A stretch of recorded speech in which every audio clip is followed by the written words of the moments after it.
So, I look back on, in my new book, I talk about the history of the U.S. bioweapons program. And from the beginning, the CIA was running the bioweapons program. Why? Because we didn't have a bioweapons program after World War II. And the CIA's first operation was called Operation Paperclip.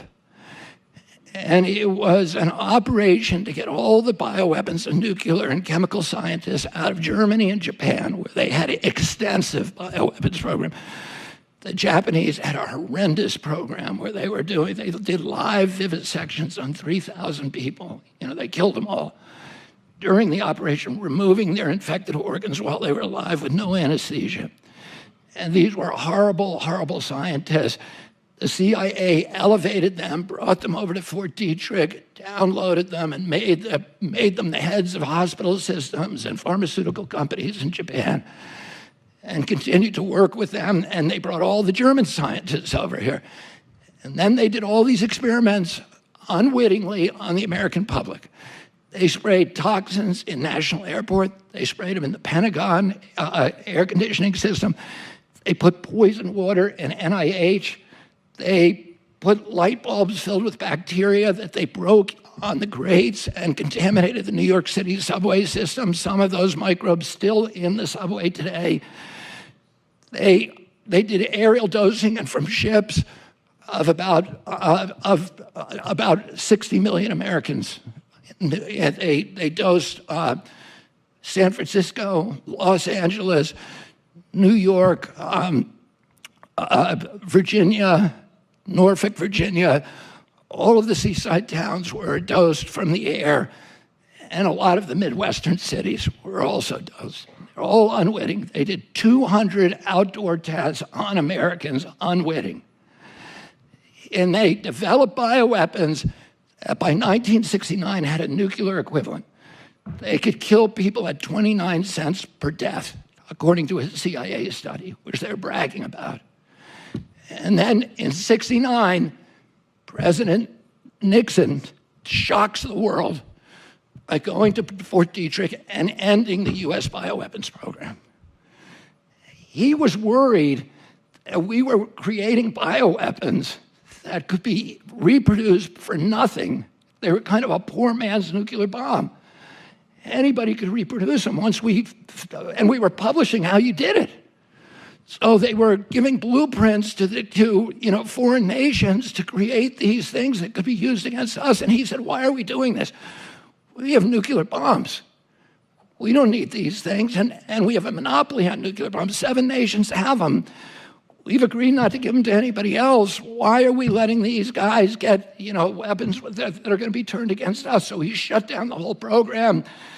The Pentagon destroyed all of its bioweapons, but the CIA went into Fort Detrick right before the Pentagon went in there and took cultures of all the different weapons and hid them in a warehouse. A lot of it was in New York City and Washington, D.C., and they continued. We signed the Bioweapons Treaty, which Nixon, one of the great accomplishments of Nixon, he got all the nations in the world to sign it. We signed the Geneva Convention finally after delaying it for 50 years. The CIA was breaking the law the entire time. Then, in 2001, in June, the CIA sponsors the first of its pandemic simulations.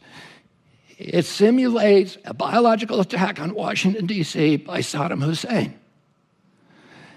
This is in June 2001. That simulation got international press, and a lot of the CIA people, like Judith Miller from the New York Times, was promoting it, going around doing all the talk shows. It triggered 2 Senate hearings, one by Joe Biden's committee, and that hearing was in September 2001. What happened in September 2001? The 9/11. So that hearing was going on during 9/11. As soon as 9/11 happened, the neocons, which were working on all this stuff with the CIA, pulled out the Patriot Act, a 350-page statute from a shelf where it had been waiting for a while, and in 1 week said, we want to pass this in a week. There's only one member of Congress who read it, which was Dennis Kucinich, and he went crazy and said, you have no idea this is the end of American democracy if you do this. It allows the CIA to spy on Americans.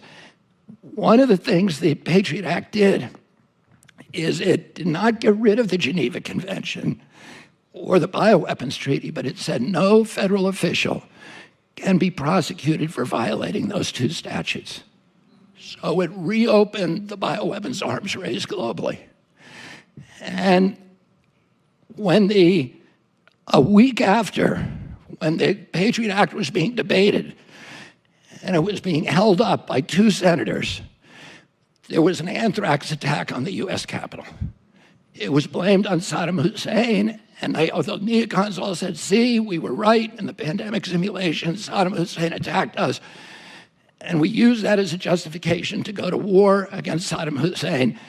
And within 2 days, we passed the Patriot Act. Who got the anthrax? 2 Senate offices. Tom Daschle and Patrick Leahy, the 2 senators who were blocking the Patriot Act. The FBI did a 1-year investigation. They said this anthrax was unique. It was Ames anthrax, and there's only one place in the world it could have come from, Fort Detrick, the CIA lab. So we went to war, we passed the Patriot Act, and immediately started giving $2 billion a year to bioweapons development. The Pentagon didn't want to do it because it was nervous about the legality, because it was a death penalty to violate the Geneva Convention. Oh, you would have been committing a war crime, even if somebody told you it was okay. It wasn't.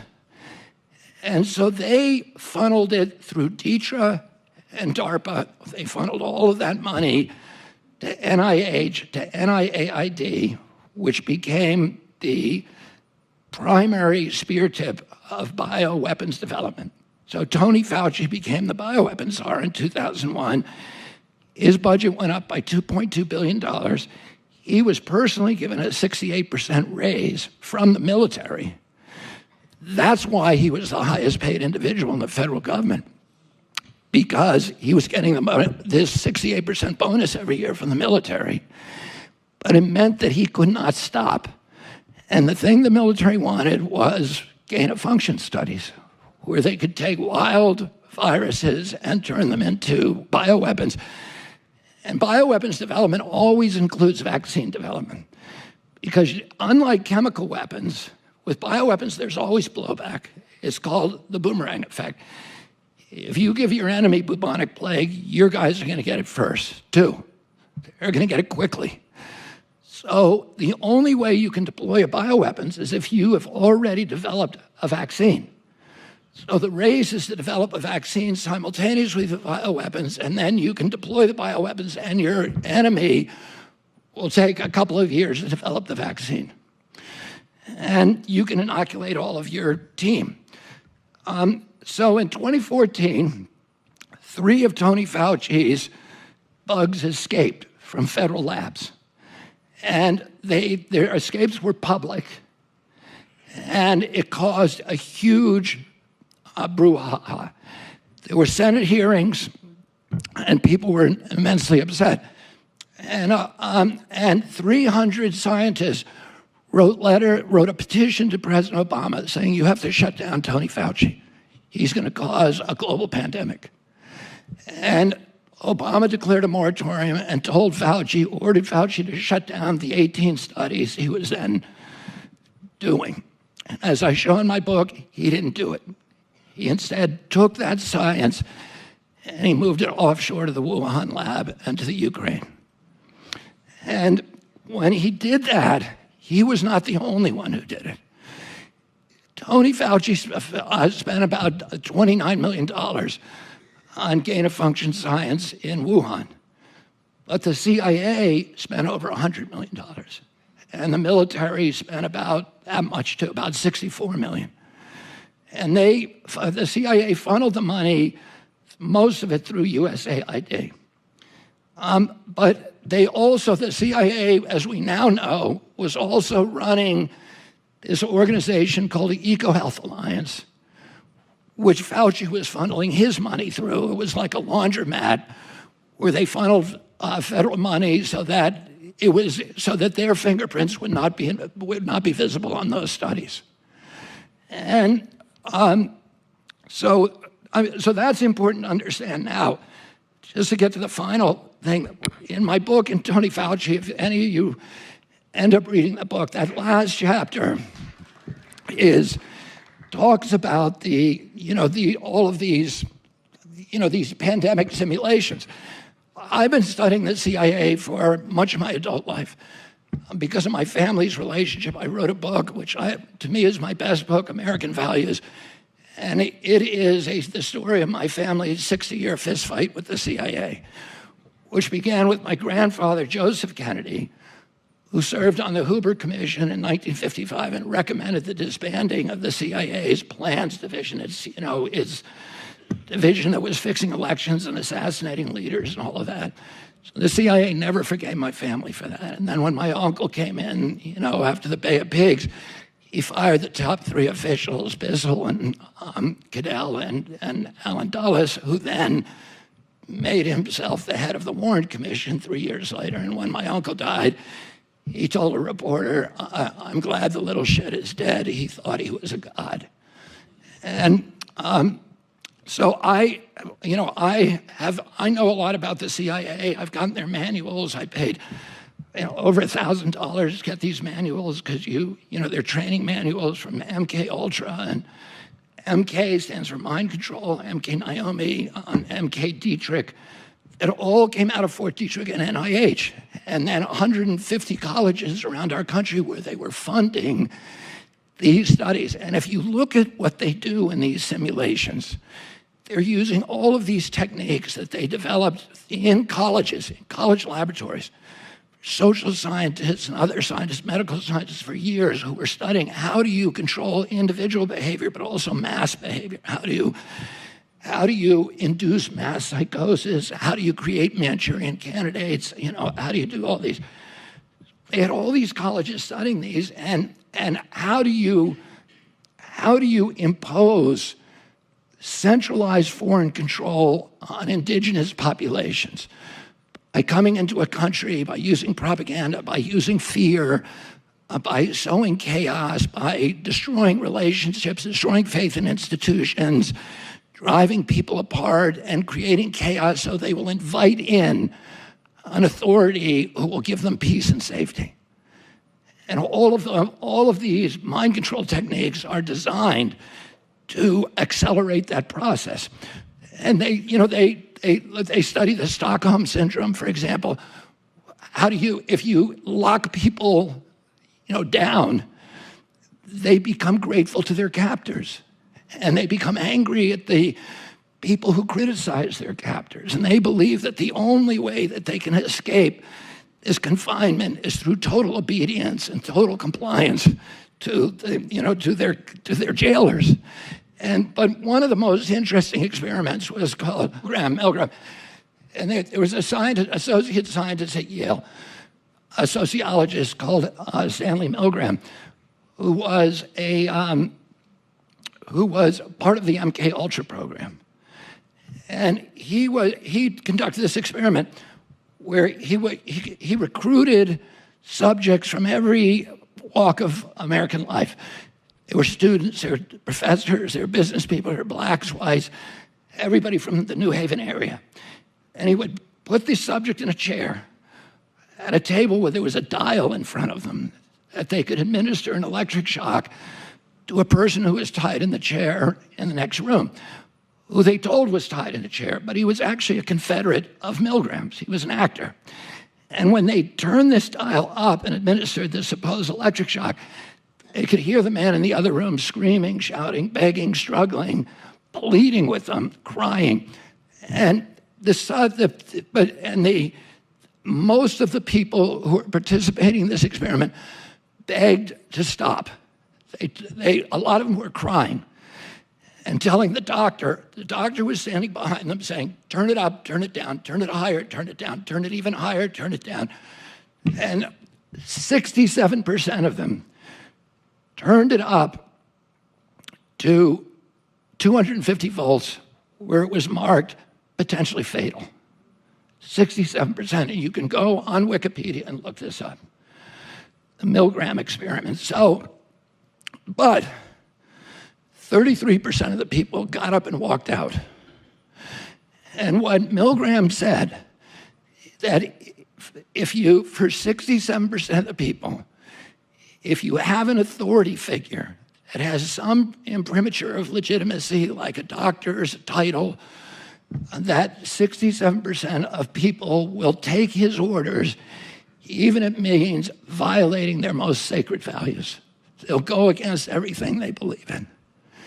And to me, it occurred to me many times during that 2020 that we were all involved in this huge MILGRAM experiment, and that Anthony Fauci was, Dr. MILGRAM, telling us you can violate the Constitution, you can censor speech, you can close churches, you can shut businesses, you can ban jury trials, and you can, tell people what they can and can't do, and you can gaslight them and marginalize them and vilify them, and no cruelty is too great for somebody who disobeys.